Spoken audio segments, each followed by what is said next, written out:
ሱብሃነሁ ወተዓላ ይነግረናል ማለት ነው። ሶ እንደተለመደው ሕፃናትን ይገላል እና ይሄን ታሪክ ኢየሱስን ደግሞ በዚህ ምክንያት ይዛው ወደ ግብጽ ትሸሻለች ማለት ነው። ልጄን ከግብጽ ጠራሁት የተባለው እንዲፈጸም አለ። ይሄ ትንቢት ምንድነው አለ? ትንቢት ነው ይለናል። ልጄን ከግብጽ ጠራሁት እንዲፈጸም እያለ ጌታ እግዚአብሔር ይናገራል ማለት ነው። ሶ ይሄንን እንደ ትንቢት ነው የሚያቀርቡት እነዚህ አካላት። ምክንያቱም ይሄን ትንቢት የት ነው ያለው ከተባለ ሆሴዕ 11 ላይ ነው ያለው። ሆሴዕ 11 ላይ ግን ሄደን ብናነበው እስራኤል ነው የሚለው። እስራኤል ሕፃን በነበረ ጊዜ ስታነቡት ቁጥር 2 ላይ ወርዳችሁ አብዝቼ በጠሯቸው አጥብቆ ከፊቴ ራቁ አለ። ለበዓልም ይሰዉ ነበረ፣ ለጣዖት ይሰዉ ነበር አለ። ይሄ ለኢየሱስ ነው ከተባለ ኢየሱስ ለጣዖት ይሰዋ ነበረ? ሶ ይሄ ነው የክርስቲያኖች ፐርስፔክቲቭ ማለት ነው። ትንቢት ብለው የሚያቀርቡት ይሄንን ነው ማለት ነው። እኔ ግን ከዚህ የተሻለ ነገር ዛሬ አቀርብላችኋለሁ። ማቴዎስ ካቀረበላችሁ እኔ የተሻለ ትንቢቶችን የነብዩ ሰለላሁ ዐለይሂ ወሰለም ትንቢቶችን ከመጽሐፍ ቅዱስ አሳያችኋለሁ ማለት ነው። የመጀመሪያው ምንድነው ከተባለ ታላቅ ሕዝብ የሚለው ነው። መጀመሪያው አምላክ ለእስማኤል የገባለት ቃል አለ። ለእስማኤልና ለአብርሃምና ለልጁ ለእስማኤል ማለት ነው። እሱም ምንድነው ከተባለ ታላቅ ሕዝብ ሲባል አምላክን ሕግ ከመከተል ደረጃ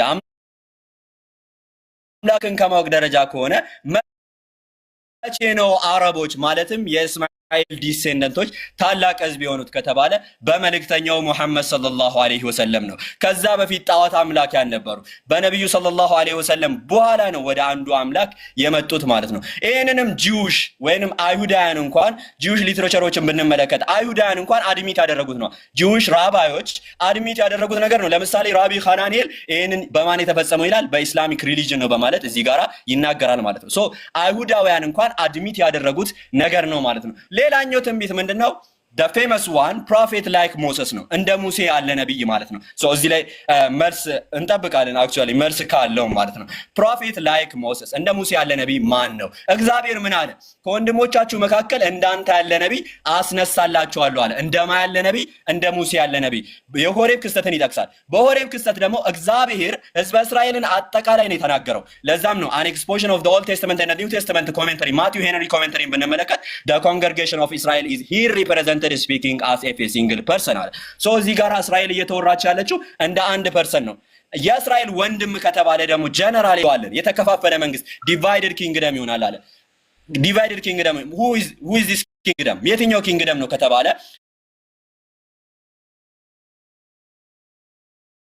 የኢየሩሳሌሙ ቄርሎስ ሲሪል ኦፍ ጀሩሳሌም ካቴኬቲክ ሌክቸር 15 አርቲክል 13 ላይ ምን በማለት ይናገራል? the fourth beast shall be the fourth kingdom upon earth which shall surpass all kingdom and that this kingdom is the Romans በማለት ይናገራል። እንዲሁም ጄሮም በተመሳሳይ ሁኔታ which clearly refers to the Romans በማለት ይናገራል። ሶ ሮም ትከፋፈላለች አለ። አራተኛዋ መንግስት ሮም ከሆነች ሮም ትከፋፈላለች አለ። ሮም መቼ የተከፈለችው? በ395 ነው እንደምናውቀው ማለት ነው። ሮም ከተከፈለች በኋላ አስተውሉ፣ እዚህ ጋራ የአምላክ መንግስት ይነሳል አለ። ይህም የአምላክ መንግስት ሮምን ያጠፋታል አለ።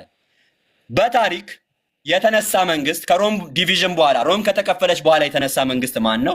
ኢስላሚክ ኪንግደም። እንዲሁም ሮምን ያጠፋት ማን ነው? ኢስላሚክ ኪንግደም። ሶ ክሊርሊ ዳንኤል ላይ ትንቢት እናገኛለን ማለት ነው። ይህንንም ኤድዋርድ ጊበን ሂስቶሪያን ነው አድሚት አድርጎታል በሙስሊም እንደጠፋች ማለት ነው። ይህንን ሌላኛው ትንቢት ነው ማለት ነው። ይህንን ትንቢት መልስ እንድሰጥበት እንፈልጋለን። መልስ እንጠብቃለን ወገናችን ማለት ነው፣ መልስ ካለ። ሌላኛው ደግሞ ቁርአን ላይ የምናገኘው ወኢዝ ቃለ ዒሳ ብኑ መርየም ያ በኒ እስራኤል ኢኒ ረሱሉላሂ ኢለይኩም ሙሰዲቀን ሊማ በይነ የደይሂ ሚነ ተውራቲ ሙበሽረን ቢረሱል ያእቲ ሚን ባዕድ እስሙሁ አሕመድ ፈለማ ጃአሁም ቢልበይናት ቃሉ ሃዛ ሲሕሩን ሙቢን በማለት ኢሳ ዓለይሂ ሰላም ከእርሱ በኋላ አህመድ እንደሚመጣ የተናገረበትን እናገኛለን ማለት ነው። ይህንንም በወንጌላት ላይ ለምሳሌ ዮሐንስ ወንጌል ላይ ስለ አህመድ እናገኛለን ከነስሙ ማለት ነው። ከነስሙ አይገርማችሁ? ከነስሙ ነው ዛሬ ወገናችንን አሳምኘው ሞተው ማለት ነው። ምን በማለት ይናገራል? ዮሐንስ ወንጌል ምዕራፍ 16 ቁጥር 7 ላይ እኔ ግን እውነት እነግራችኋለሁ፣ እኔ እንዲሄድ ይሻላችኋል፣ እኔ ባልሄድ አጽናኙ ወደ እናንተ አይመጣም ማለት ቁርአን ላይ ልክ እንዳለው ማለት ነው። ከእኔ በኋላ የሚመጣው አለ። ስለዚህ እሱ ከሄደ በኋላ ይመጣላል። አጽናኙ የሚለው ቃል ላይ አስተውሉ። ፓራክሊቶስ ነው የሚለው። ፓራክሊቶስ የሚለው መጀመሪያ ወደ ቃሉ ስንገባ ማለት ነው። ፓራክሊቶስ የሚለው ትርጓሜው ምንድነው ከተባለ የሁለት ቃላት ውቅር ነው። ፓራና ክሊቶስ የሚል ማለት ነው። ፓራ የሚለው አሎንግ ሳይድ እንዲሁም ደግሞ ክሊቶስ የሚለው ቱኮል በሚለው ተተርጉሞ ነው ብዙ ትራንስሌሽኖች ላይ አድቮኬት ወይንም ሶ ኦን ሶ ፎርዝ ኮምፎርተር ተብሎ የተተረጎመው ማለት ነው። ይሄ ትርጓሜ ግን ለብዙ ትርጓሜዎች ተጋላጭ ሆኗል። ለብዙ ትራንስሌሽኖች ለዛም ነው አድቮኬት፣ ኮምፎርተር፣ ሄልፐር ሶ ኦን ሶ ፎርዝ የሚሉ ትርጓሜዎችን እዚህ ጋር የምታገኙት ማለት ነው። ይሄ ትርጓሜ ለብዙ ትራንስሌሽኖች ተጋላጭ ሆኗል። እንዲሁም ደግሞ ያንን አካል ኢየሱስ የጠቀሰውን አካል የሚገልጽ አይደለም። ለዛም ነው ታላቁ ፕሮፌሰር ግሌን ኔልሰን the work of the Holy Spirit በሚለው መጽሐፉ ላይ ምን በማለት ይናገራል? there is a visible gap between the title Parakletos and the function John assigns to it. The difficulty reveals itself to attempt to translate the term. Some suggestions are comforter, advocator, intercessor, convincer, strengthener, helper, and friend, but none have met with widespread approval. They all fail to capture accurately and comprehensively በማለት ይናገራል። ስሙን ትራንስሌሽኑን ትርጓሜውን ማለት ነው። እነዚህ ሁሉ ትርጓሜዎች ትክክለኛው ኢየሱስ የተናገረውን የዛን አካል ባህሪያት የሚገልጹ አይደለም በማለት ይናገራል። ፕሮፌሰር ማለት ነው። እንዲሁም ሬይመንድ ብራውን በተመሳሳይ መልኩ by way of summary we find that no one translation of Parakletos captures the complexity of the function በማለት የትኛውም ትራንስሌሽን ብቁ የሆነ ትርጓሜን እንዳልሰጠ ይናገራል። ለዛም ነው አንዳንድ ትርጓሜዎች ቃል በቃል ቃሉን ፓራክሊት የሚለውን የግሪክ ቃል ያስቀመጡት ሳይተረጉሙት ማለት ነው። ይሄ ደግሞ ምንም ትርጉም የለሽ ነው ማለት ነው። ይሄ ቃል ሌላ ትርጓሜ አለው ወይ? ፓራክሊቶስ የሚለው ሌላ ትርጓሜ አለው ወይ ካልን ኦፍ ኮርስ አለው። ፓራ የሚለው ሞርዛን የሚል ትርጓሜ ሲኖረው አኮርዲንግ ቱ ፌር ግሪክ እንግሊሽ ሌክሲካን ነው የከፈትኩልህ ያለሁት ሞርዛን የሚል ትርጓሜ ሲኖረው፣ ክሊቶስ የሚለው ደግሞ ስዊዴ ሌክሲካንን ብንመለከት ለምሳሌ ክሊቶስ የሚለው ግሎሪ በማለት ተርጉሞታል ማለት ነው። ቃሉ ክሊቶስ የሚለው to glory or to glorify የሚል ትርጓሜ ያለው to praise or to glorify የሚል ሌላ ትርጓሜ ያለው ወይንም ደግሞ ሞርዛን የሚል ትርጓሜ ያለው ማለት ነው። ፓራክሊቶስ የሚለው praised in excess over or glorified in excess over የሚል ትርጓሜ ያለው ማለት ነው። አህመድ የሚለው ስም ደግሞ exactly ትርጓሜው ምንድነው? more praised የሚል ነው። ኢየሱስ ክርስቶስ ደግሞ ምን ብሎ ተናግሯል ብለን ድምዳሜ መስጠት እንችላለን? አህመድ ብሎ ተናግሮ አህመድ የሚለውን ደግሞ የግሪክ ጸሐፊያን ተርጉሞታል። ለዚህም ዋነኛው ምሳሌው ምንድነው? የግሪክ ጸሐፊያን አንድን ስም የግሪክ አቻ በሆነ ኢኩዊቫለንት በሆነ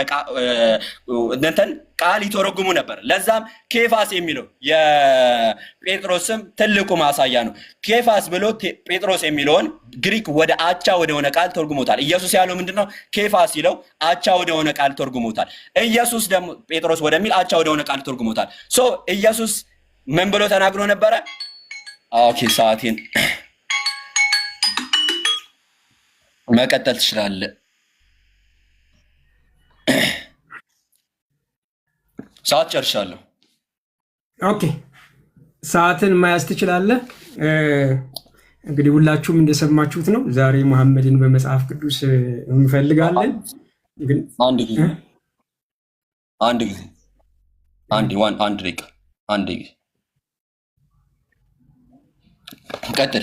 ቀጥል። ሰዓቱን እያሳየኝ።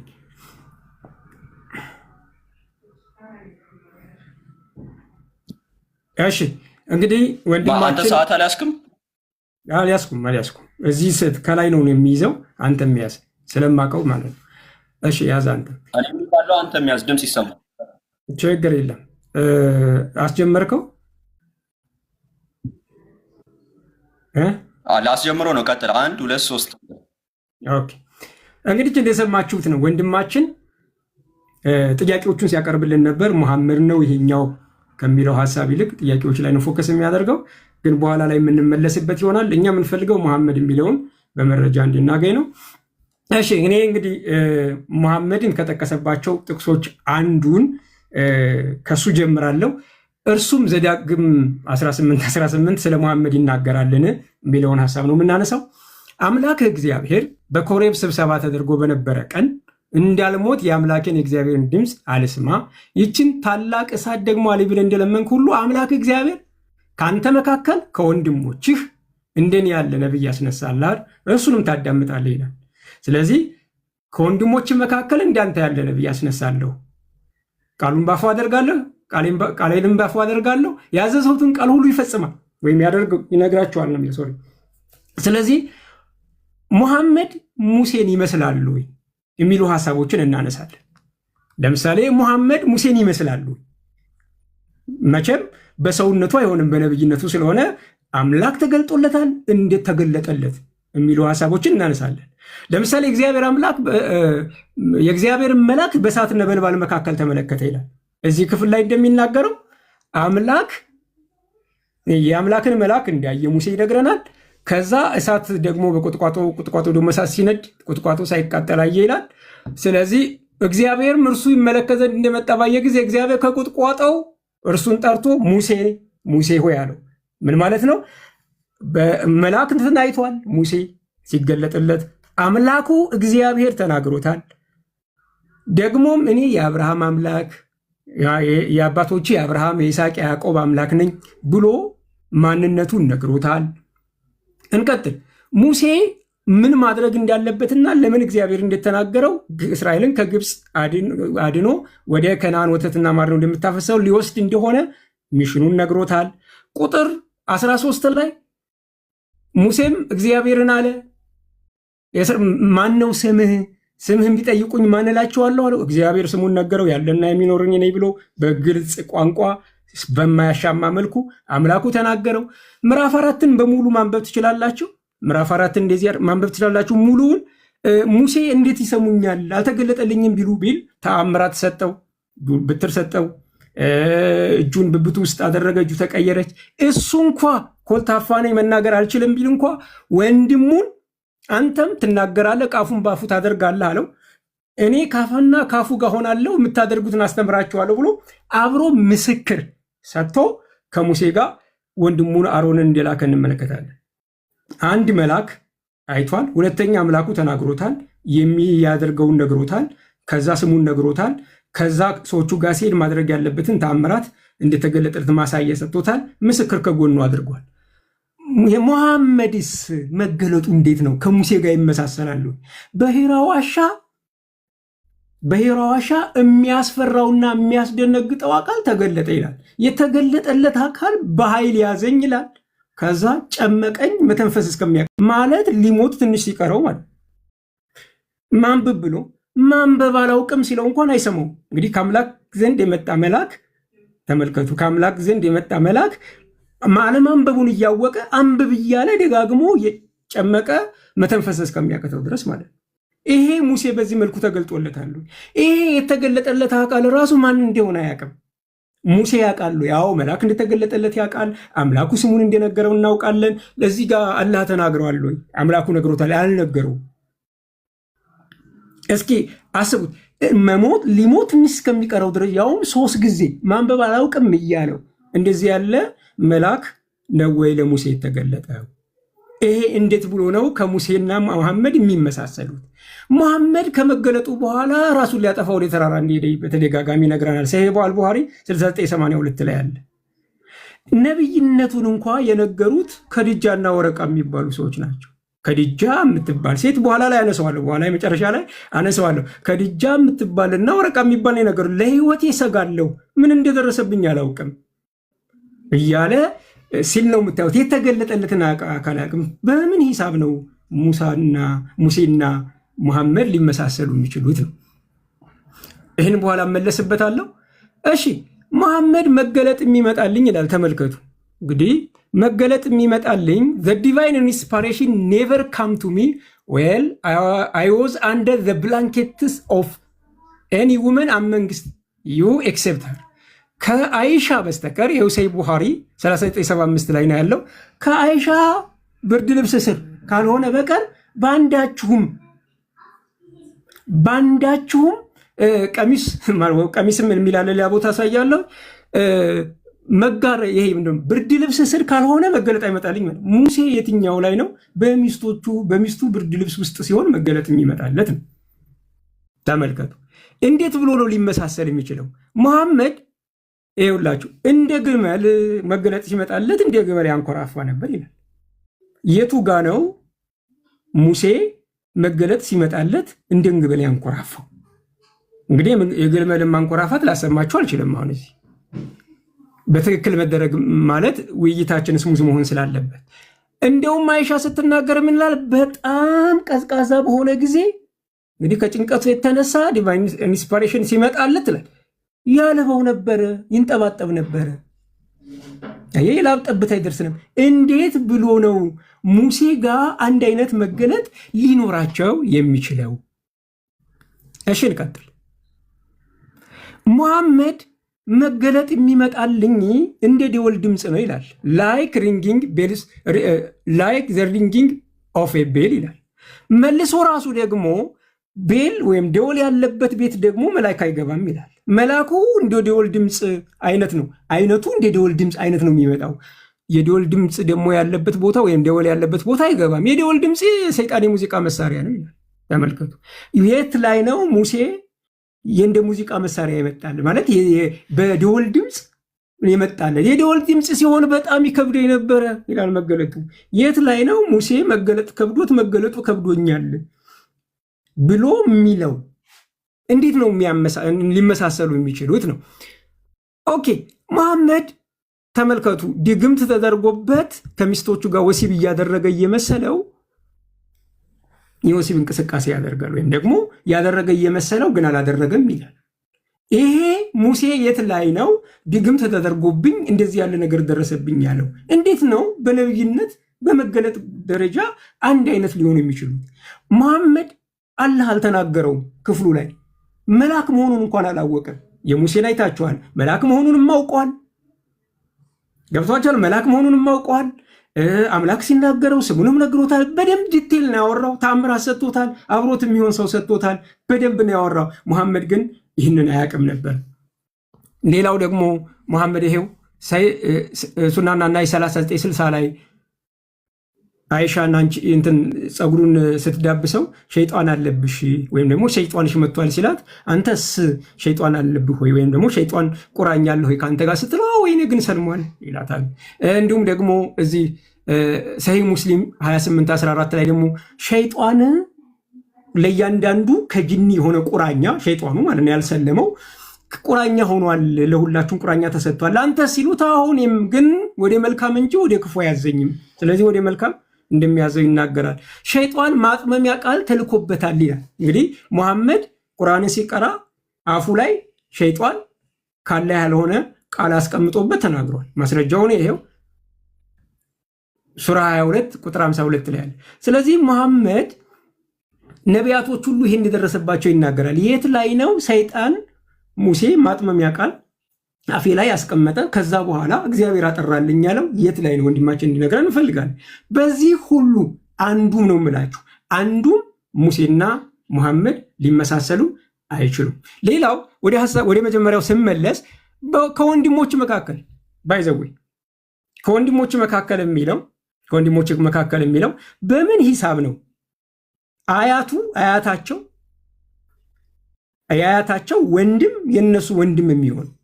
እነዚህ እስራኤላውያን ናቸው። በአንድ ቃል የተጠሩ እስራኤላውያን ናቸው። እንዴት ብሎ ነው እስማኤል የነሱ ወንድም የሚሆኑ?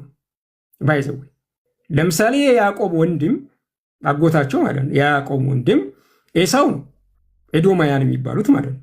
ስለዚህ ኤዶማያን የእስራኤል ወንድሞች ሊሆኑ ይችላሉ። ምናልባት እንደው ከእስራኤል መካከል አይደለም እንኳን ቢባል ኤዶማያን የማይሆኑበት ምክንያት ምንድን ነው? እሺ ሌላው ጥያቄ በምን ሂሳብ ነው እስማኤል አረባዊ የሚሆነው? አባቱ ከኡር ከለዳውያን የተገኘ አብርሃም ነው። እናቱ ግብፃውያን ናት። በምን ሂሳብ ነው እሱ አረባዊ የሚሆነው? ባይዘዌ ወስዳም ከግብፅ ነው እንግዲህ የዳረችው። በምን ሂሳብ ነው ሙሐመድ የእሱ ዘር አረባዊ የሚሆነው ማለት? እሺ ልቀጥል ወደ ሌላ ሀሳብ፣ በኋላ ጥያቄ ሲነሳ ስለምናነሳ። እሺ ወንድሞቻችን ባይዘወይ ወንድሞቻችን ሙሐመድን ፍለጋ የማይገቡበት ቦታ የለም። ለምሳሌ ዳንኤል ላይ ያነሳው ሀሳብ አለ። ዳንኤል ላይ ምን ይላል?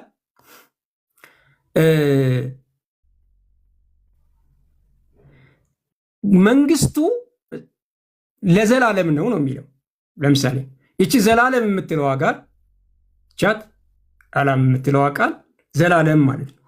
ስለዚህ የትኛው ንጉስ ነው ለዘላለም ይኖረው? የትኛው ንጉስ ነው? እሺ ልምጣ። እነዛ ነገስታት ቁጥር 45ን ምዕራፍ 2 ቁጥር 45 ላምንላችሁ። ድንጋዩ እጁ ላይ ሳይነካ ከተራራ ተፈንቅሎ ብረቱንና ናሱን ስሙኝ፣ ብረቱንና ናሱን ሸክላውንና ብረቱን ወርቁንም ሲፈጨ እንዳየ እንዲሁ በኋላ የሚሆነው ታላቅ አምላክ ለንጉሥ አስታውቆታል ይላል። ድንጋዩ እንግዲህ መጨረሻ ላይ የመጣው ማለት ነው ማን ነው? ብረቱን እና ሸክላውን፣ ናሱን፣ ብሩን፣ ወርቁን፣ ባቢሎንን፣ ማዶ ፐርሺያን፣ ግሪስን እንድን ሮምን በሙሉ የፈጨው ምንድን ነው ይላል? ድንጋዩ። ኦኬ። ስለዚህ ሙሐመድ ባቢሎንን አሸንፏል፣ ፈጭቷል። ፐርሺያን አሸንፏል፣ በዘመኑ ነበር። እሺ፣ ግሪክንስ አሸንፏል፣ በዘመኑ ነበር ከሮም ውጭ። ግን ድንጋዩ ሁሉን የሚያፈረሳቸው ድንጋዩ እንደሆነ ይነግረናል። እነዚህ ግን እንዴት ነው የሆኑ ሲባል እግዚአብሔር ራሱ አሶርን እንዳጠፋ ባቢሎንን ደግሞ እቀጣለሁ አለ። ስለዚህ ባቢሎንን ደግሞ መልሶ በማን እቀጣለሁ አለ? በፐርሺያን እቀጣለሁ እንዳለ ይናገራል። ፍላጻቸውን ሳሉ ጋሻዎች አዘጋጁ፣ በእግዚአብሔር ያጠፉት ዘንድ እግዚአብሔር ያጠፋት ዘንድ አሳቡ በባቢሎን ላይና በሜዶን ነገስታት መንፈስ አስነስቷል። የእግዚአብሔር በቀል የመቅደሱ በቀል ነውና። ስለዚህ ምን ማለት ነው? ባቢሎንን ለማጥፋት ማንን አምጥቷል ማለት ነው? የሜዶንን ነገስታት መንፈስ አነሳስቶ አጥፍቷል። ስለዚህ ምን ማለት ነው? አንድ ንጉስ በአንዱ ንጉስ እየተጠቀመ እያጠፋ የሮምን ንጉስ በእስልምና ንጉስ አጠፋ እንበል። ግን የማንን መንግስት ነው የሚመሰርተው? የራሱን መንግስት ነው እግዚአብሔር እንጂ የሙስሊምን መንግስት አይደለም። ለምሳሌ በኤዶማያንን ባቢሎንን አጥፍቷል። ስለዚህ የሜዶንን ነገስታት የእግዚአብሔር መንግስት ናቸው አይደሉም። እግዚአብሔር ግን ይጠቀምባቸዋል። ባቢሎን አሶርን ለማጥፋት ባቢሎን ተጠቅሟል። ባቢሎን ተጠቀመ ማለት የባቢሎን የእግዚአብሔር መንግስት ነው ወይ? አይደለም፣ መልሶ ቀጥቷቸዋል። ስለዚህ ወንድማችን ያለው የተሳሳተ ነው። እሺ ተቀጥል።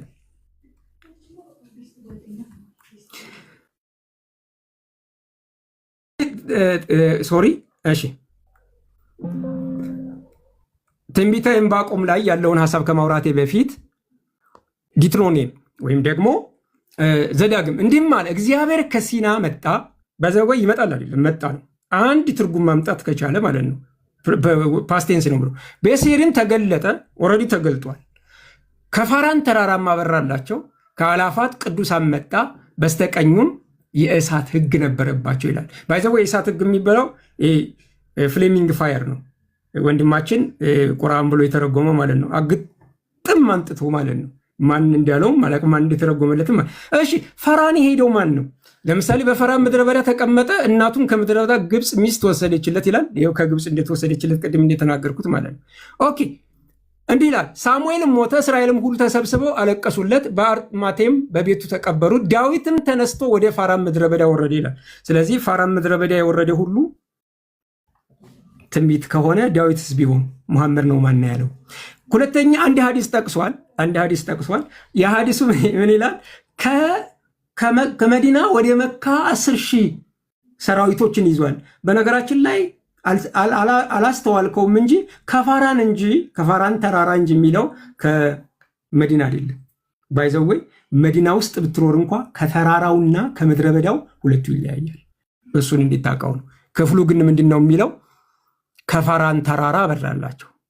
አያችሁ፣ ከተራራው ጋይስ። ስለዚህ ወንድማችን ደግሞ ከመዲና የሄደበትን ማለት ነው የሚያወራል። ስለዚህ ፋራንና መዲናን መለየት የለብህም ወይ? ታይም። እሺ 7 ደቂቃ ሪባትን ላድርግ። ካሜራዬን ላብራ።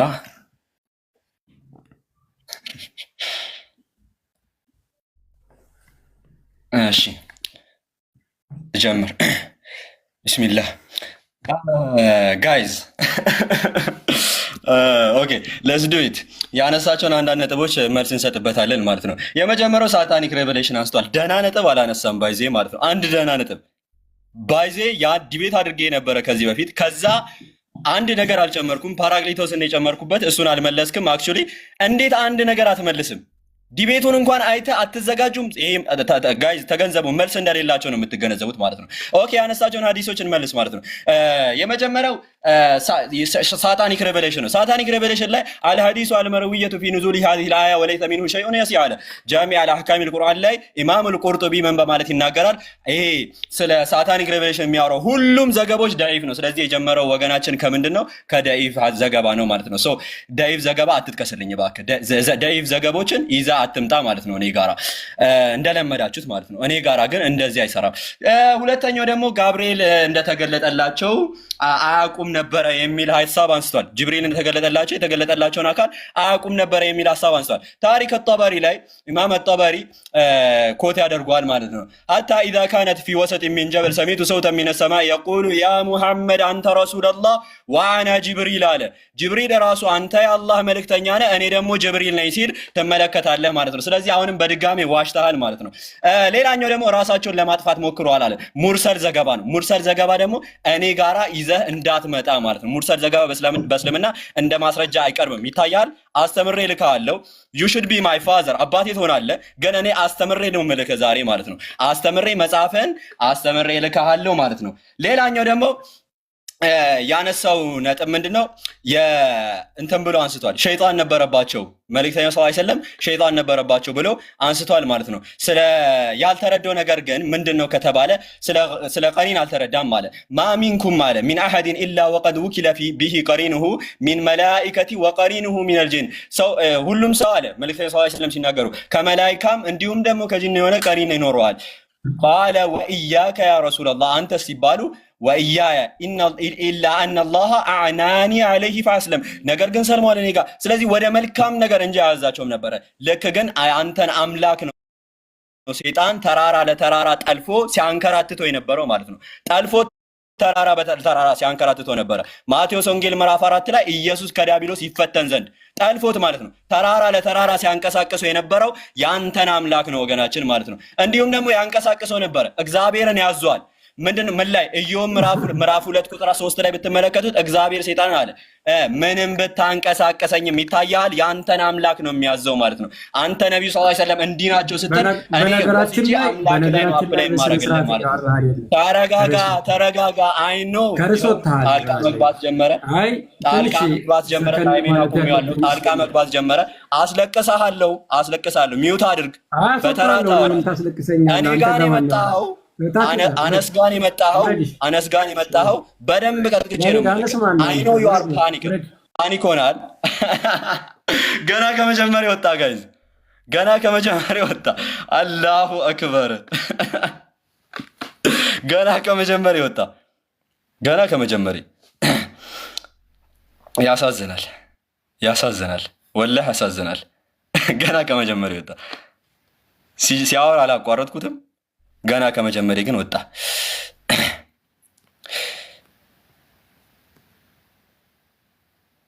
ኦኬ ወንድሞች ግቡሽ። አይ ወአለይኩም ሰላም።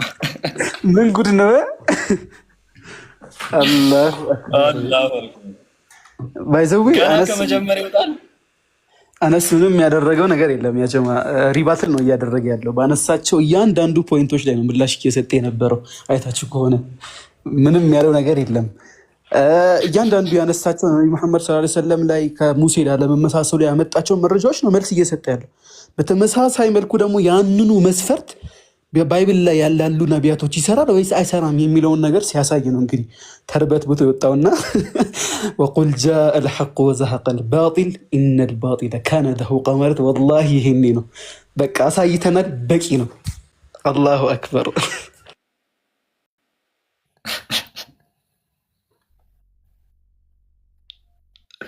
ቀጥሉስ ኡስታዝ አለ ይሰማል። ሰላም አለይኩም። ወአለይኩም ሰላም። እንዴት ናችሁ?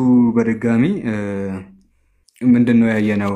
ወገናችን እንግዲህ በራሱ ሰዓት እጅግ በጣም ጠንካራ ነገራትን ሲናገር ነበረ። ጠንካራ ስላችሁ ለስድብ የቀረበ ነገርን ሲያወራ ነበረ። ሁላችሁም እንደሰማችሁት ርዕሱ ነቢ መሐመድ በመጽሐፍ ቅዱስ አለ ወይስ የለም የሚል ነበረ። እሱ ግን ያወራው ምንድን ነው? ሁላችሁም ሰምታችኋል። ነቢ መሐመድ በዚህ ገብቶ በዚህ ወጥቶ ዋሻ ውስጥ ገብቶ ከዋሻ ወጥቶ ብሎ ሲናገር ነበረ። ቶፒኩ እሱ አልነበረም። ቶፒኩ ነቢ መሐመድ ወረቃን ያውቀዋል አያውቀውም፣ ጅብሪልን ያውቀዋል አያውቀውም አልነበረም።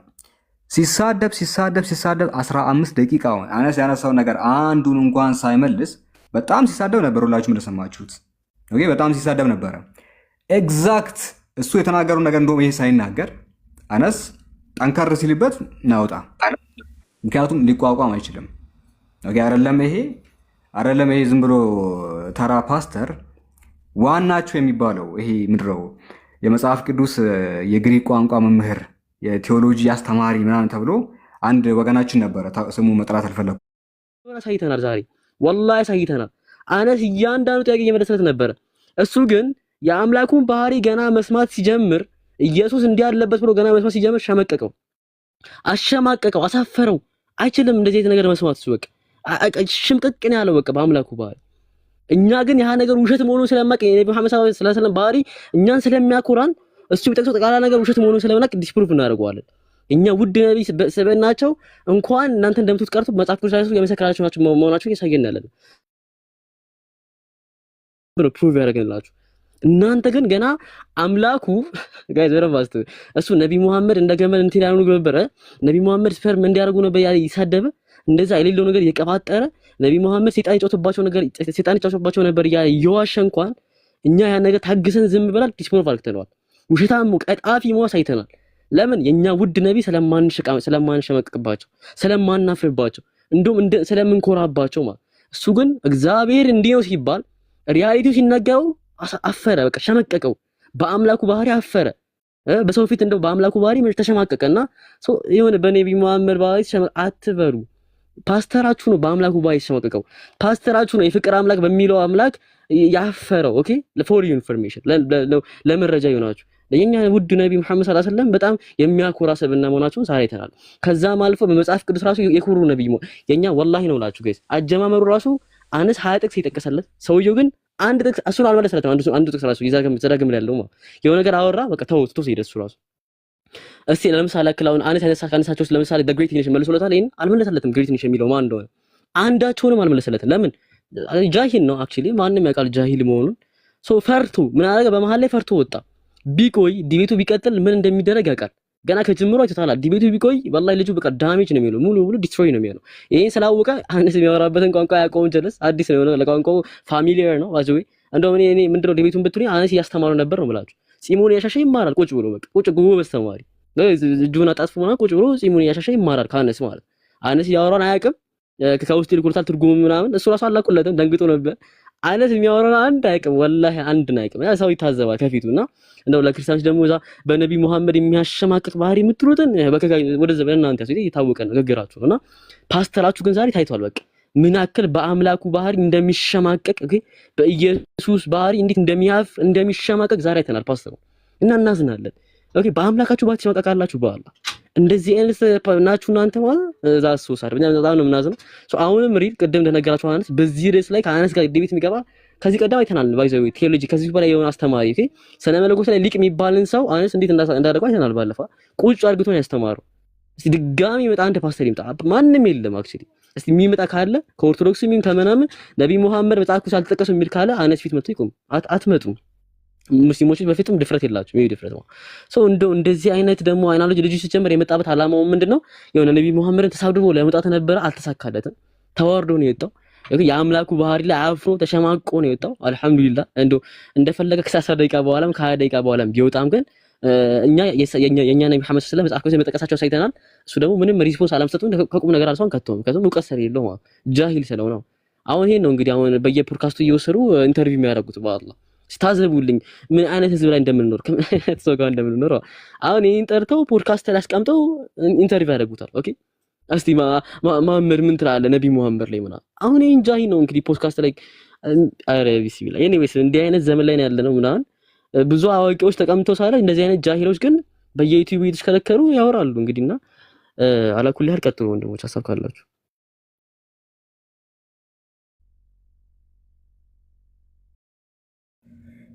ሰላም አለይኩም ሸባብ እንዴት ናችሁ? ደህና ናችሁ ወይ? ያው እኔ ዳር ኦኬ ሚውት ተደርጌያለሁ። ላውራ ይሰማል መሲ ቀጥይ። ያው እንትን ዳር ላይ ሆኛው ስላልተሰማኝ ነው የገባሁት። እንትን ውይይታችሁን ያው አልተሰማኝም። የኔትወርክ ችግር ስላለበት ያው የታወቀ ነው የካፊሮች እንትን ማለት ነው። በተለይ ቅሰቱ ገራኒቅ የሚለው እንግዲህ የድሮ የነበሩ ሚሽነሪዎች ናቸው ያመጡት። በዚህ ዙሪያ ላይ በቃ በሚሊዮን መልስ ተሰጥቶበታል። በአረቡም፣ በእንግሊዘኛውም፣ በአማርኛውም፣ አፍሪካውም፣ ፈረንጁም፣ ሀበሻውም መልስ ሰጥቶበታል። ይህንን እንደ ገደል ማሚቶ ነው ይዘው የሚዞሩት። በነገራችን ላይ በተደጋጋሚ የነብዩ ስብዕና ነው አይደለም የሚሉት። የነብዩ አለይሂ ሰላቱ ወሰላም ስብዕና ዶክትሪን አይደለም። አንደኛ ነገር ስብዕናቸው ላይ ችግር የለበትም። ሁለተኛ ዶክትሪን አይደለም፣ ዶግማ አይደለም፣ ሃይማኖት። ለዚህ ነው በክርስትናው ዓለም አንደኛ መንፈሳዊ አደብ የላቸውም ካፊሮች። እንግዲህ ካፊርም በነገራችን ላይ ኩፍር ሲባል አላህን ማጣት ነው። አላህን ያጣ ደግሞ ብዙ ነገር ነው የሚያጣው። እውቀት ያጣል፣ ስነ ምግባር ያጣል፣ ብዙ ነገር ያጡ ናቸው። እውቀትም የላቸውም፣ ስነ ምግባር የላቸውም፣ ግብረ ገብነትም የላቸውም። ለዚህም ነው መዋሸት ለነሱ መፈክር ነው። መዋሸት ለነሱ መገለጫቸው ነው፣ ኩራታቸው ነው። ኩራታቸው ስለሆነ ነው የሚዋሹት እንጂ በቃ በፈረንጁም በአረቡም በሀበሻውም መልስ ተሰጥቶበታል። ቅሰቱል ገራኒቅ ይሄ ሐዲስ ሙርሰል ነው። ሐዲሱ ضعيف ነው፣ ለመረጃ አይሆንም። በአንድ ሃይማኖት ይሄ መረጃ ተቀባይነት የለውም ከተባለ ለሃይማኖቱ መገምገሚያም ሆነ መተቻ እንደማይሆን አስተምረናል። ለዚህ ነው ክርስቲያኖች ከአምላካቸው ጋር መጣላትም ካፊርን ብቻም ሳይሆን ኩፍር፣ ክህደት ለነሱ ያወረሳቸው ምንድን ነው? ስብዕና የላቸውም ነው። ሁልጊዜ ضعيف ሐዲስ ይዞ መዞር ማለት ነው። ሌላውና በጣም የሚያስቀይ ደግሞ ምንድነው? ስለ ስፐርም አንስተው ከስብዕና ጋር ያያይዙታሉ። በነገራችን ላይ ወንድ ልጅ ስፐርም ስብዕና ያለው እንዴ? ወንድ ልጅ ስፐርም አለው አይደለም? እግዚአብሔር መጽሐፍ ቅዱስ ላይ ስፐርምን ምንድን ነው የሚለው? ወተት ነው የሚለው። እንደ ወተት ያፈሰስከኝ እንደ እርጎ ያረጋኝ ነው የሚለው። አስባችሁታል? እግዚአብሔር መጽሐፍ ቅዱስ ላይ የወንድ ልጅን የስፐርም ሴል ምንድነው ብሎ የሚጠራው? ወተትና እርጎ ብሎ ነው የሚጠራው። እንግዲህ እግዚአብሔር መጽሐፍ ቅዱስ ላይ ወተትና እርጎ የተባለውን ለስብዕና ማሸማቀቂያ ካመጡት አንደኛ እግዚአብሔር ነው የሰራው። እንዴት ነው እግዚአብሔር በሰራው ነገር ሰው መሸማቀቂያ የሚሆነው? አንደኛ ነገር። ሲቀጥል ደግሞ የወንድ ልጅ ስፐርም ሴል ዶግማ አይደለም፣ ዶክትሪን አይደለም። ስለ ዶግማ እናውራ፣ ስለ ዶክትሪን እናውራ። በዚሁ አጋጣሚ እነሱ ነብያችሁ እንደዚህ አድርጎ ነብያችሁ እንደዛ አድርጎ ሲሉ እኛ በንጽጽር ላይ አዲስ እንትን ያመጣ ነው። በነገራችን ላይ አዲስ ሪከርድ ነው የሰበር ነው። ምክንያቱም የፕሮቴስታንት ቤተክርስቲያን የኒቃያ ጉባኤን፣ የቆስጠንጢኖስ ጉባኤን፣ የኤፌሶን ጉባኤን፣ የከሌቆዶን ጉባኤንን ትቀበላለች። በእነዚህ ጉባኤዎች ላይ ኢየሱስ ፈጣሪ ተደርጎ ምን የተደረገ ነው? የተሾመ ነው። የፕሮቴስታንት ቤተክርስቲያን ፈጣሪ ተደርጎ በቄስና በመነኩሴ ፈጣሪ ተደርጎ የተሾመን አንድ አይሁዳዊ የሃይማኖት ሰባኪ እያመለከች ነው። ሞኛ አበባው ራሱ መሐመድን እያለ የሚጃጃለው እኔ እንዳይሞት ነው ፍራው። ታውቃላችሁ፣ እድሜ ሰጥቶት የፕሮቴስታንት ቤተክርስቲያንን የመጨረሻ በር ዘጊ እንዲሆን ነው። ኦኬ፣ በር ዘጊ። እነዚህ የሥላሴ ዶክትሪን አማኝ ቤተክርስቲያናት ቀስ በቀስ የሚዘጉ ናቸው። ምክንያቱም እነዚህ ቤተክርስቲያናት ማለት ነው። በዚህ ሰዓት ማወቅ ያለባችሁ ነገር ሰሞኑን ራሱ ምስክር ሲያሰጡ ነበር። ምስክርነት ሲያሰጡ ምንድን ያሉት? ኢየሱስ ፈጣሪ እንደሆነ አምላክ እንደሆነ ከአብ ጋር እኩል እንደሆነ ምስክር እንሰጣለን እያሉ ሲናገሩ ነበር። ይህ ንግግር የመጣው የጉባኤ መግለጫ ነው። ልብ በሉ፣ የጉባኤ መግለጫ ነው እንጂ ወንጌል ላይ የለም።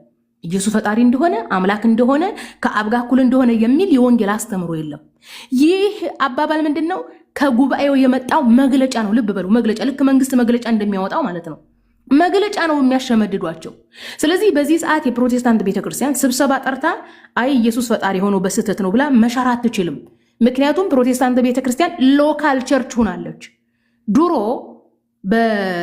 በድሮ በነበሩ የክርስቲያን ነገስታት አንዲት ቤተክርስቲያን ነበረች፣ ያቺ ካቶሊክ ማለት ነው። ካቶሊክ ውስጥ ያሉ ቄሶች ስለተጣሉ ነበር ስብሰባ የተደረገው። አሁን ላይ ዓለም አቀፊቱ ቤተክርስቲያን ስለተናደች ሁሉም ቤተክርስቲያን ምን ሆኗል? ሎካል ቸርቾች ናቸው። ኦርቶዶክስም ሎካል ቸርች ናት፣ ፕሮቴስታንትም ሎካል ቸርች፣ ካቶሊክም ሎካል ቸርች ሆናለች። ስብሰባውን መሰብሰብ ስለማይችሉ እንደገና ተሰብስበው ኢየሱስን ወደ ፍጡርነቱ ስለማይመልሱት ዘላለም ዓለማቸውን አዎ ኢየሱስ ፈጣሪ ነው ይላሉ። ሰዎች ኢየሱስ ፈጣሪ እንዳልሆነ እያወቁ ሲመጡ ቤተክርስቲያኖቱን ትተው ነው የሚሄዱት። በነገራችን ላይ ማወቅ ያለባችሁ ነገር ይህ ደግሞ ዶግማ ብሎ ማለት የማይለወጥ ነው፣ የማይለወጥ አስተምሮ ነው። አይለውጡት፣ የማይለወጥ ነው ብላችኋል ይሏቸው ነው። አይተውት አማኙ ትቷቸው ነው የሚሄደው። ስለዚህ እኛ በንጽጽር አዲስ ሪከርድ አስመዝግበን ክርስትናን እንደዚህ እየተጫወትንበት ዛሬ መጥቶ ስለ ስብዕና አንደኛ ነብዩ ስብዕና ችግር የለባቸውም። በነገራችን ላይ በስነ ምግባር የታወቁ ናቸው። እዚህ ጋር ልታውቁት የሚገባችሁ ነገር ማለት ነው ነብዩ ሙስሊም ከመሆናቸው በፊት ራሱ ቁረይሾች እጅግ የተከበሩ ሰዎች ናቸው። ልብ በሉ ቁረይሾች በአረቡ ዘንድ የቁረይሽ ጎሶች በአረብ ዘንድ የታወቁ ዘናጮች ባላባቶች ልብሳቸው ፈኽም የሆነ በቃ ሌክዠሪ ኑሮ የሚኖሩ ነበሩ። አለባበሳቸው ከእንቁ ከወርቅ ከአልማዝ የሚሰራ ቁረይሾች የዛ ጊዜ እኮ በህንድ በፋሪስ የሚነግዱ ነጋዴዎች ነበሩ። ታስታውሱ ከሆነ የእንትን ጊዜ ማለት ነው የሁዴቢያ ስምምነት ጊዜ የአቡ ሱፊያን ሚስት ሂንድ መጣች። ነቢያችን በይዓ አደረጉ። በይዓ ብሎ ማለት ቃል ኪዳን ማለት ነው። ቃል ኪዳኑ ምንድን ነበረ? ለወንዶች ለብቻ ለሴቶች ብቻ ነው ቃል ኪዳን። ለምሳሌ አንድ ነብይ ከአምላክ ዘንድ ተልኮ ሲመጣ ህዝቡ ያንን ነብይ እውነተኛ ነብይ ነው ብሎ ካመነ ቃል ኪዳን ይገባላታል። አንተ የአላህ ነብይ ነህ፣ አላህ አንድ አምላክ ነው፣ አንተንም አላህንም እንገዛለን ብሎ ቃል ኪዳን ይገባል። ቃል ኪዳን ሲገቡ ለወንዶችም ትምህርት ሰጡ ነብያችን አለይሂ ሰላቱ ወሰላምና ሷሃቦቻቸው። ለሴቶችም ትምህርት ሲሰጡ ሂንድ የአቡ ሱፊያን ሚስት ምንድን ነው ያለችው? ልጆቻችሁን አትግደሉ፣ ዝሙት አትስሩ እያሉ የበይዓ ኹጥባ ሲያደርጉ ነብያችን አለይሂ ሰላቱ ወሰላም ሂንድ ብድግ አለች። ነምደን አልሁራ ላተዝኒ አለች። አልሁራ ብሎ ማለት ቁረይሽ የቁረይሽ ሴት ዝሙት አትሰራም ነው ያሉት። በዛን ጊዜ ዝሙት የሚሰሩት የወደቀ ስነ ምግባር ያደርጉ የነበሩት በባርነት የተሸጡት ሌሎች ማህበረሰቦች እንጂ ቁረይሾች ኢቭን ዝሙት ራሱ አይሰሩም ነበረ። እንኳን አይደለም ሰልመው ነብያችን አለይሂ ሰላቱ ወሰላም ከመስለማቸው በፊት እስልምና እንትን ወህይ ከመምጣቱ በፊት ስነ ምግባራቸው የታወቀ ነበረ። ምንድነው የሚለው ቁርአን ላይ ነብያችን አለይሂ ሰላቱ ወሰላም ወማ ሳሂቡኩም የሚለው ሳሂብ ብሎ ማለት የዝም ብሎ ጓደኛ ሳይሆን በደንብ የምትተዋወቁ ጓደኛ። እናንተ አረቦች ወይ እናንተ ጣዖት አምላኪ ቁረይሾች ወይ ነብዩን በደንብ ታቆታላችሁ ነው አምላካችን አላህ Subhanahu Wa Ta'ala እያላቸው የነበረው። ስለዚህ በዛን ጊዜ ወህይ ከመምጣቱ በፊት ነብያችን አለይሂ ሰላቱ ወሰለም በስነ ምግባር የተመሰከረላቸው ነበሩ። ይሄን ብቻም ሳይሆን የአረብ ቁረይሾች የታወቁ በአስተሳሰብ በማህበራዊ በኢኮኖሚ በጣም የታወቁ ሰዎች ነበሩ። እንኳን አይደለም ወህይ መጥቶላቸው ማለት ነው። ስለዚህ እንደዚህ አይነት ያሉ ካፊሮችን በአደባባይ ማዋረድ ነው። አሁን ላይ ዘመኑ ደስ ነው የሚለው በቃ የአካዳሚካሊ ዘመን ነው። የማንበብ ታሪክን ወደ ኋላ የማየት ነው። ስለዚህ የቁረይሽን ታሪክ በማሳየት የሰው ልጅ ምን አይነት ታሪክ አሳለፈ የሚለውን ትክክለኛ የሐዲስ ዘገባዎችና ቁርአንን በማሳየት ነብያችን አለይሂ ሰላቱ ወሰለም የስነ ምግባር ሰዎች እንደሆኑ በማሳየት እናዋርዳለን። ሲቀጥል የአንድ ነብይ ስነ ምግባር ዶግማና ዶክትሪን አይደለም። በነገራችን ላይ ይሄ ስንዴ በነገራችን ላይ እሱ እስከዛሬም ያንኑ ፓስተሩ በጣም የሚያሳዝነኝና የሚያስቀኝ የመጨረሻ የምናገረው እንዳላበዛባችሁ እኔ በጣም የሚያስቀኝ በቃ እንደዚህ ብላችሁ በሙስሊሞች ላይ ሙስሊሞችን ለማስደንገጥ ይሆናችኋል ብለው ነው በስልጠና መልክ የሰጧቸውን። ኢቭን አያሻሽልም። በእርግጥም አንድ ካፊር ማሻሻል አይችልም። የፈለገ ቢያሻሽል የፈለገ ቢያነብ ወይ ይሰልማል እንጂ ካለበት ደናዓ ካለበት የክርስትና የኩፍር ውርደት መውጣት አይችልም። የኩፍር ውርደት መሳደብ፣ መዋሸት፣ ضعيف ሐዲስንና ፍብረካ ዘገባዎችን ይዞ መኖር እንጂ ከፍብረካ ዘገባዎች መቼም አይወጡም። ይህን ነው ምለው። ሌሎች እህት ወንድሞች ይናገሩና የምጨምረው ካለ ጨምራለሁኝ። ሐሳብ እንዳላበዛባችሁ ነው፣ ሰው እንዳይሰለች ነው።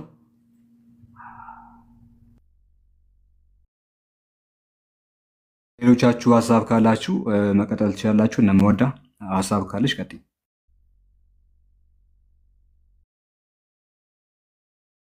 እሺ ኢንሻአላህ። በነገራችን ላይ ማለት ነው እኔ ያስተዋልኩት ነገር ሀይቃ ነው ብላችሁ ገራ ከውይይቱ ጅምር ልብ ብላችሁ ካያችሁ አነስ ያነሳቸውን ነጥቦች ሰውየው ሀይቃ ምንም ነው ያልገባው። በቃ ይሄንን ወቁት። ምንም አስቡ የመጣው ምንድነው መሰላችሁ? ያቺ ዘዳግም 18ን ቅድማ የሚያውቃት የሆነች ጥቅሳለች። እሷን ይዞ ከርዕሱ ወጥቷል ጭራሽ። በቃ ያቺን ይዞ ነብዩ መሐመድ እንዲናቸው ነብዩ ሰለላሁ ዐለይሂ ወሰለም በቃ እሳቸውን ብቻ እንዲናቸው ስለሳቸው ነው በቃ ማውራት የጀመረው እንጂ ጭራሽ አነስ ያወራውን ነገር ማስታወሻ ለመያዝ እንኳን አልገባውም። ምን ብሎ ነው ማስታወሻ የሚይዘው? ጭራሽ አያውቀውማ። ከየት መጥቶ ነው ማስታወሻ ለመያዝ እንኳን አልገባውም። ሁለተኛ ነገር ደግሞ አንድ ሰበብ ላይ ያቀርብ ይችላል። አነስ ተናገረኝ ምናምን እንትን ተናገረ ምናምን ሊል ይችላል ስለየውስ። ነገር ግን እሱ ስለ ነብዩ መሐመድ ሰለላሁ ዐለይሂ ወሰለም እኮ ሲናገር የተናገረው ነገር ትክክል ሆኖ እኮ አይደለም ማለት ዝም ብሎ ያዳመጠው። ሲናገር ሰምታችሁታል። እንግዲህ አበባው በጣም መጥፎ ነገራቶችን ስለ ነብዩ መሐመድ ሰለላሁ ዐለይሂ ወሰለም ሲናገር ነበር። ግን ለምንድነው ዝም ያልነው? ብዙ ጊዜ በእንደዚህ ነገር እየተደበቁ ስለሆነ ይህንን ነገር በቃ መልስ እንዲያገኝ ነው በዚሁ ህዝቡ እንደሚያጭበረብሩት ዳዒፍ ሐዲስ ይዘው እንደሚያታልሉት ዛሬ ህዝቡ ማወቅ ስለነበረበት ነው። ዳዒፍ ሐዲስ ይዘው ተቀባይነት የሌሉ ነገራቶችን ይዘው ውሸት እየጨመሩ የሚቀባጥሩትን እንዳለ ዛሬ ግልጽ ሊወጣበት ነበረ። ያቺን ነገር እንዳለ ግልጽ እንደሚወጣበት ስለገባው ገና ሲጀምር አነስ ነገሩ ዳዒፍ መሆኑን አስረዳው። በቃ ይሄ የሚያመጣው ማስረጃ ምን እንዳለ ግልጽ ሲያወጣበት በቃ ደነገጣ። ምን ያደርግ ያሰበ የነበረው ነብዩ መሐመድን ሰለላሁ ዐለይሂ ወሰለም ተሳድቦ ለመውጣት ነው። ሲሳደብም ወይ ተሳድቦ መጀመሪያ አነስ በቃ ተው ምናምን ብሎት የሚያመልጥ መስሎታል። ከመጀመሪያ ሲያይ ዝም አለው አነስ በቃ ዝም አለውና አስጨርሶ መልስ ሊሰጠው ነው። ይሄ ደግሞ አልተመቸውም ለሱ። አስቦበት አልመጣም። አስቦ የመጣው ምንድነው ወይ ተወያይቶ ምናምን በቃ ተሳደብክ ምናምን ተብሎ በቃ አሸነፍኩኝ ብሎ ለመውጣት ነው ያሰበው። ዝም አለው አነስ። ለነገሩ አልተመቸለትም ማለት ነው። እና ሐቂቃ ምንም ነው ያልገባው። በቃ ሰውየው ወላሂ ነው የምላችሁ፣ እኔ ክርስቲያኖች አሳዘኑ። አሁን ይሄ መምህራቸው ከሆነ ከታች ያሉት ምንድን ነው የሚያውቁት? ከዚህ በፊትም ብያለሁ። ሲጀመር አሁን ክርስቲያን አፖሎጂስቶች እዚህ ቲክቶክ ላይ ያሉት ስራቸውን ልንገራችሁ። የሆነ መጽሐፍ ይዛሉ። ከዛ መጽሐፍ ላይ ነብዩ መሐመድ እንዲህ ነው ሰለላሁ ዐለይሂ ወሰለም እሳቸው እንዲህ ናቸው የሚል አማርኛ ጽሑፍ ያወጣሉ። በቃ ያንን አማርኛ ይዘው ነብዩ መሐመድ እንዲህ ነው ይላሉ። በቃ ይከበራሉ። ከነሱ በላይ የሚያውቅ የለም። በቃ ትልቅ ነው። በቃ የሆነ ዳር የደረሱ ይመስላቸዋል። ያው ክርስቲያኖች አያውቁማ ስለ እስልምና ዳዒፍ ሐዲስ የሚባል ነገር አያውቁማ። ነገሩ ምን እንደሆነ አይገባቸውም። ለዛ ያንን ነገር ተጠቅመውባቸው የሆነች ቀላል ትንሽዬ ነገር ይዙና ምን ይሏቸዋል? በቃ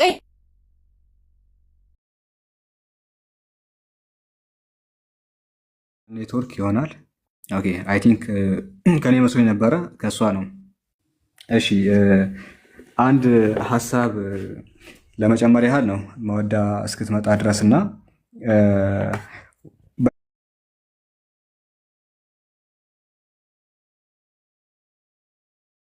በደንብ አይታችሁ ከሆነ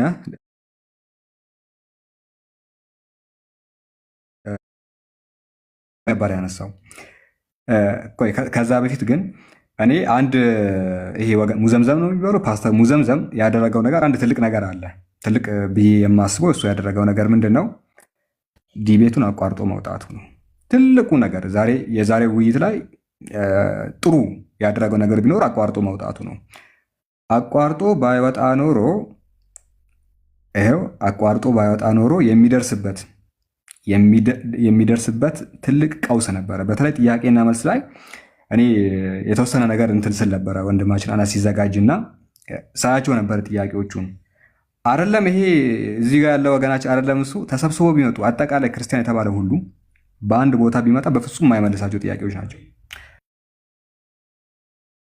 ለምሱ አጠቃላይ ህዝበ ክርስቲያን በአንድ ቦታ ተጨምቆ ቢመጣ የማይመልሳቸው ጥያቄዎች ብቻ ነበሩ ዛሬ ሳያቸው የነበረው እና እንኳንም ወጣን ያልኩት ይሄንን ተጠይቆ ድምጥማጡ ከሚጠፋ ያቺ ቁርጥራጭ ደሞዝ ከምትቀርብህ ታዋርደህ እንዲህ ያለን ሰው እኛ አንከፍልም ነው የሚሉ በእርግጠኝነት ነው የምልህ። ያቺን ተቆራርጣ የምትመጣውን ሳንቲም ከቸርቿ እሷ ነበር የምትቀርብህ። እንጀራ ላይ ነበር የቆምከው። ዲቤቱን አክሰፕት ማድረግ የገዛ እንጀራ ላይ ነበር ስትረማመድ የነበረው። እሷ ነበር የምትቋረጥብህ ዲቤቱ ቢያልቅ ኖሮ እና ትልቁ ያደረግከው ነገር ያደንቀዋለሁ። አቋርጦ በመውጣቱ እያደነኩት ነው። ምክንያቱም በጣም ከባድ ነገር ነው። ምን ያህል ከባድ ጥያቄዎች እንደሆኑ እስቲ ቀጣይ ደህና ሰው የሚባል ሲመጣ ታዩታላችሁ። በእርግጠኝነት ሌላ የተሻለ ሰው ይጠራል። ኢንሻአላህ አነስ የተሻለ ሰው ይጠራል። ያንን ሰው ላይ ታያላችሁ ይዞ እንግዲህ የመጡትን ጥያቄዎች እና ጥሩ ነው ያራካው ነው። አድናቂ ነኝ። አቋርጠ በመውጣት ደስ ብሎኛል። አታስፈራራቸው፣ ቀጣይ አይቀበሉም። ቀልዴን ነው። እሺ ቀልዴን ነው። ጀስት እንደ ቁም ነገር አትያዙት እና እሺ እሱ ነው። እሺ ወደ ፖይንቱ ልመለስ። ይሄ ጀስት ሀሳብ የሰጠሁት ነገር ነው። እሺ ወደ ሀሳብ ልመለስ እና በርካታ ጥቅሶች ነበረ ቅድም ወንድማችን አናሳ ያነሳው። እነሱ የሚያውቁት ዘዳግም 18 ነው። እሷን ያሳየው ሄዶ ሮጦ ዘዳግም 18 እሱንም በትክክል ቢመልስ እኮ ነገር ነው። እሱ ምንድነው ስትሮማን ፋላስ የሚባል ነገር አለ። እናንተ ያላነሳችሁትን ነገር እንዳነሳችሁ አድርጎ ማቅረብ። እንዲህ ያለ የድድብና ነገር ነበር ሰርቶ የወጣው ወገናችን ወንድማችን አነስ ጀዛከላሁ ኸይር። እንግዲህ ያን ሁላ ወገናችን የተናገረውን ስድቦች ምናምን ተቋቁሞ ነው መልስ እየሰጠ የነበረው። ተቋቁሞ ተሳድቦ መጣው ቆይ እያወራው። እሺ ሶሪ አንድ ጊዜ ለጣ ነው ያን ሁላ ምናምን ተቋቁሞ ነው ምላሽ ሰጥ የነበረውና በተቃራኒ ደግሞ በዚህ በኩል አንዳንድ አርጊመንቶችን ሲያነሳ እንግዲህ ላስት ማድረግ አልቻለም። ምክንያቱም ሃንድል የሚያደርጉት ነገር ስላልሆነ እና ይሄን ይመስላል። ጀዛኩሙላሁ ኸይራ። ከዚህ በኋላ አድማጭ ሆናለሁ፣ እናንተ መቀጠል ትችላላችሁ። መርሐባ ሐይሰም፣ ኤልያስ፣ ያህያ ሀሳብ ካላችሁ ቀጥሉ።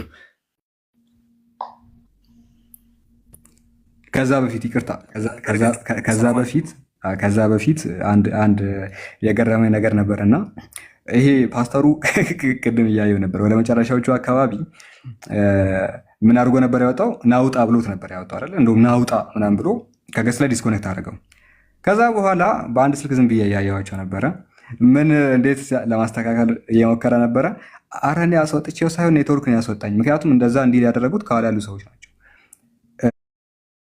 ፈርታል ነው የሚባለው አንተ ካስወጣኸው እና ፈርታል እንዳይሉ ኔትወርክን ያስወጣኝ በላቸው ምናምን ብሎ እንደዛ እየተናገረ ነው። ናውጣ እንደው አስወጣሃሉ ብሎ ራሱ ተጭኖት፣ አላህ ምስክሬ፣ እጁን ተብታላችሁ መጨረሻ ላይ ራሱ ተጭኖት እንዲህ ዲስኮኔክት አድርጎት እዛ ግን ምንድነው የሚሉት ራስ እንትን ዲስኮኔክት አድርጎ ፈርታል ነው የሚባለው። ስለዚህ ቶሎ ብለህ ኔትወርክ ነው ምናምን በል እያሉት ነውና እንደዛ ብሎ ሲናገር ሰማሁት።